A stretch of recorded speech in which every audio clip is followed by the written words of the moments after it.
सर्वमंगलमांगल्ये शिवे सर्वार्थसाधिके शरण्ये त्र्यंबके गौरी नारायणी नमोस्तुते। सर्वांना नमस्कार। श्री स्वामी समर्थ। आपल्या चॅनलमध्ये खूप खूप मनापासून स्वागत आहे। शारदीय नवरात्र उत्सव सुरू आहे। प्रत्येक जण काही ना काही सेवा करत आहे।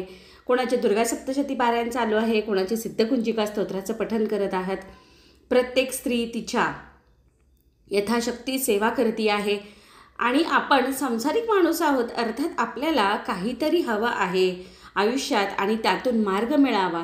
कुठल्या तरी दुःखात आहोत आपण आणि त्या संकटातून मार्ग मिळावा म्हणून देवाची उपासना करायची असते। आणि अर्थात कुलदेवीची उपासना का करतात तर ती आपली आई आहे, जी आपल्या कुळाचं रक्षण करते, कुळाचा उद्धार करते, कुळाचं संरक्षण देते। चटकन पावणारे देव कुणी असेल तर ते आपले कुलदैवत आहेत, म्हणून त्यांची सेवा करणं हे म्हणजे आपल्यासाठी अनिवार्य असतं। आता आपल्याला खूप काही मिळावं असं वाटत असतं, पण त्याच्यापेक्षा त्याच्या पलीकडे ना मी ही सेवा करते आहे ती देवापर्यंत जाते का? प्रत्येक वेळा असा आपल्याला प्रश्न पडत असतो की आता बघा, जेव्हा आपण गुरुचरित्राचे पारायण करत असतो, स्वामी चरित्र कुठली तरी महाराजांची सेवा करत असतो, कुठल्या ना कुठल्या रूपात येऊन ते देव आपल्याला बघत असतात आणि आपल्याला ते संकेत मिळत असतात। महाराजांची सेवा चालू आहे, नाम जप चालू आहे, तेवढ्याच एक गाडी आली की गाडीच्या पाठीमागे महाराजांचा फोटो आहे, लिहिलं आहे भिवू नकोस, मी तुझ्या पाठीशी आहे। किती भारी वाटतं की नाही हे ऐकलं तर, वाचलं तर। पण या नवरात्रीच्या कालावधीमध्ये मी एवढी सेवा करते, एवढी दगदग होती आहे, एवढी धावपळ होती आहे। दुर्गा सप्तशती पारायण करत असताना बऱ्याच वेळा 2-2 पारायण करता करता 1.5-1.5 2-2 तास एका जागी बसून आपण पारायण करतो। माझी सेवा देवीपर्यंत पोहोचते का? हा प्रत्येकीला पडलेला प्रश्न। खरंच देवाने मला संकेत द्यावा, प्रत्येकीला असं वाटत असतं। भलेही तिच्या कितीही मोठमोठ्या इच्छा असल्या तरीसुद्धा तिला असं वाटतं देवाने मला काहीतरी संकेत द्यावा, आई भगवती मला काहीतरी संकेत दे का, माझी ऐकतेस का तू? मी ज्या काही सेवा करते आहे ते तुझ्यापर्यंत जात आहेत का? खरं सांगू का, या नवरात्रीच्या कालावधीमध्ये देवी तत्व खूप जास्त जागृत झालेलं असतं आणि तुम्ही जी काही सेवा करता आहे ती आई भगवतीपर्यंत पोहोचतेच। देवीच्या ज्या सात्विक लहरी आहेत ते आपण पारायण आणि स्तोत्र मंत्र आहेत ते अर्गला स्तोत्रम, रात्री सुक्तम आहे, महालक्ष्मी अष्टकम आहे, श्री सुक्तम आहे, याचं पठण करून ज्या काही सकारात्मक लहरी आहेत, जे देवीचं तत्व आहे ते आपल्यापर्यंत पोचवायचं काम करत असतात। तरी पण आपल्याला वाटतं ना काहीतरी संकेत देवीने द्यावेत आणि ती देवी देत असते आपल्याला, मग ते कळतं का? आजच्या व्हिडिओमध्ये आपण त्याबद्दलची माहिती घेणार आहोत। असे काय संकेत आहेत की जे नवरात्रीमध्ये तुम्हाला भेटले तर समजून घ्या तुमची सगळी सेवा आई भगवतीपर्यंत, आई साहेबांपर्यंत पोहोचली आहे।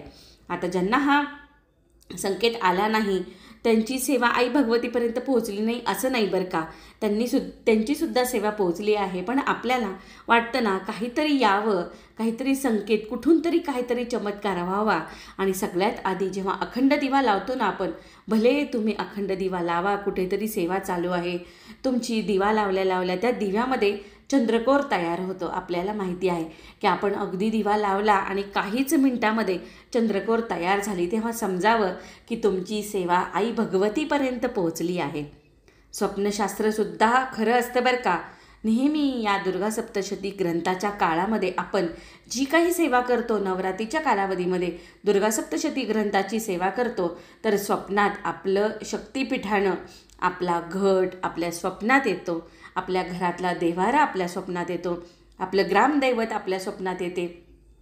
तर अशा बऱ्याच काही घटना घडत असतात। आणि मेन म्हणजे आता समजा माझी कुलदेवी आईसाहेब माता आहे, तर ती माझ्या स्वप्नात येणार आणि ती स्वप्नात आल्यावर मी तिचा जो काही तो डोंगर आहे, तो घाट आहे, तो मला दिसणार, देवाचं सुंदर असं रूप माझ्यासमोर येणार।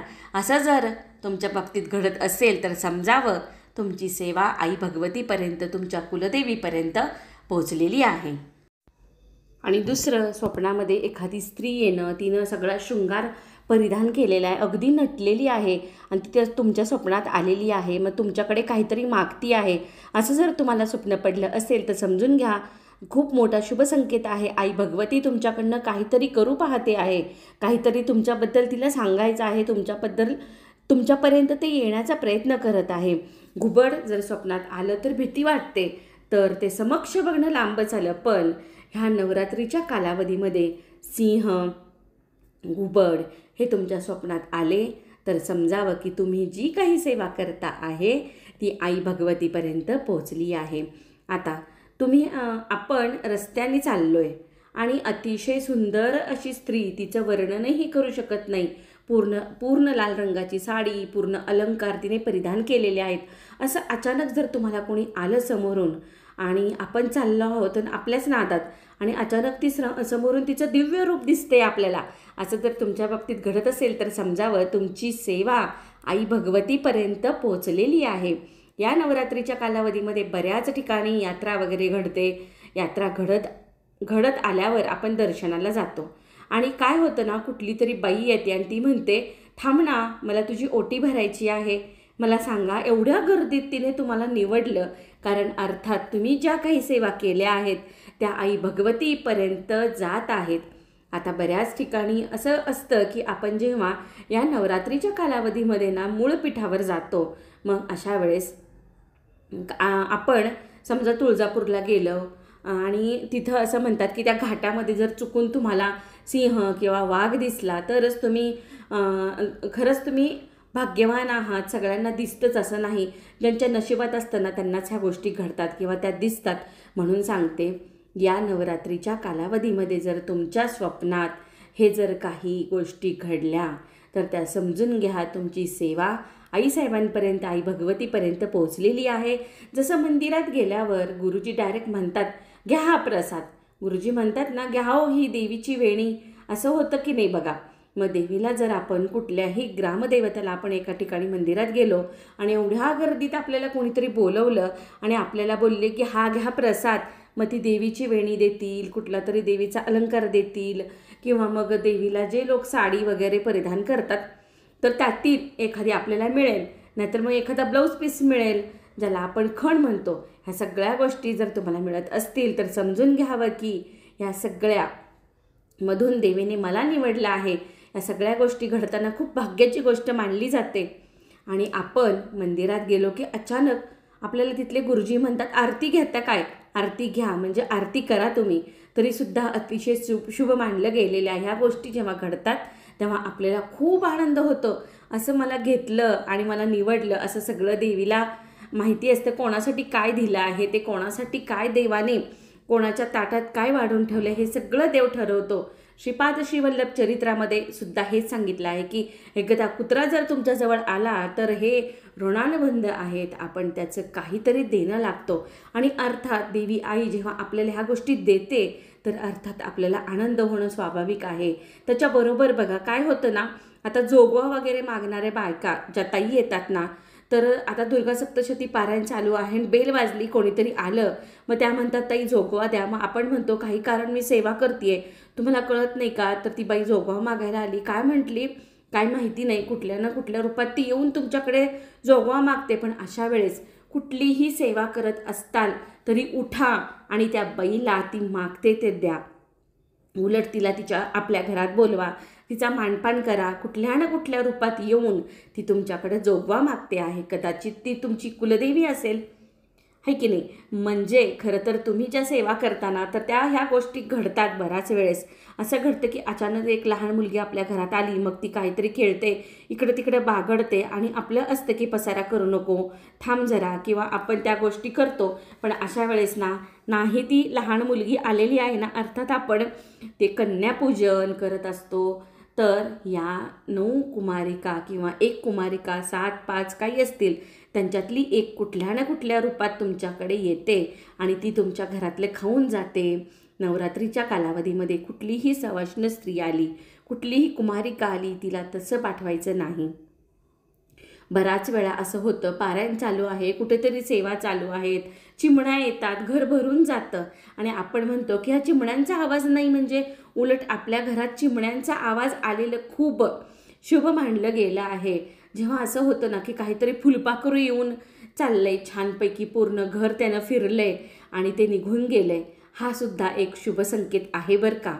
तर बघा, तुमची सेवा चालू आहे, अचानक एक जो मंद जी ज्योत तुम्ही लावलेली आहे ती शांत एकदम ज्योत लावली होती, ती अचानक अशी प्रकाश खूप दिव्य होतो आणि खूप असा प्रकाश पडतो. मग हा शुभ संकेत आहे असं समजायचं. याला काही घाबरायचं वगैरे नाही आहे. हे संकेत आहे. तुम्ही ज्या काही सेवा करत आहात ती आई भगवती ऐकती आहे. ते शुभ संकेत मांडल्या गेलेला आहे. बघा, आपण जेव्हा कुठल्याही देवाची वगैरे सेवा करतो ना, आता कोणी विष्णू आपलं, जर कोणी व्यंकटेश स्तोत्रमची सेवा चालू आहे आणि 3 दिवसांची सेवा, तर साक्षात भगवान श्री विष्णू आपलं ऐकत असतात. त्याच पद्धतीने आई भगवतीसुद्धा तुमचं सगळं ऐकती आहे. फक्त एवढंच आहे, तुमचा विश्वास, श्रद्धा खूप महत्त्वाची आहे. म्हणून या नवरात्रीच्या कालावधीमध्ये किंबहुना दररोज आपल्या घरातल्या ज्या कुमारिका आहेत, घरातली जी स्त्री आहे, ती जेव्हा खळखळून हसते, मग लेकीच असू द्या आणि किंवा आपली पत्नी असू द्या, तर ना तेव्हा त्या घरामध्ये अजिबात दोष नसतो. अखंड आई भगवतीचं तिच्यावर कृपा असते.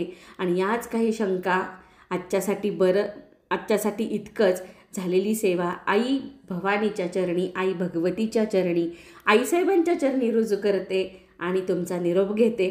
व्हिडिओ आवडला असेल तर नक्कीच लाईक करा, कमेंट करा आणि चॅनलला सबस्क्राईब करा. जास्तीत जास्त आपला व्हिडिओ शेअर करा. सेवा करण्यापेक्षा सेवेकरी घडवणं याच्यासारखं मोठं पुण्य दुसरं कोणतंच नाही आहे. आपली सेवा प्रत्येक घरापर्यंत, घरामध्ये पोचली पाहिजे. प्रत्येक घरांमध्ये आपली सेवा घडली पाहिजे आणि प्रत्येकाने ही सेवा करावी, यासाठी हा व्हिडिओ आहे. चला, परत अशाच माहितीपूर्ण व्हिडिओमध्ये भेटणारच आहोत. सर्वांना श्री स्वामी समर्थ.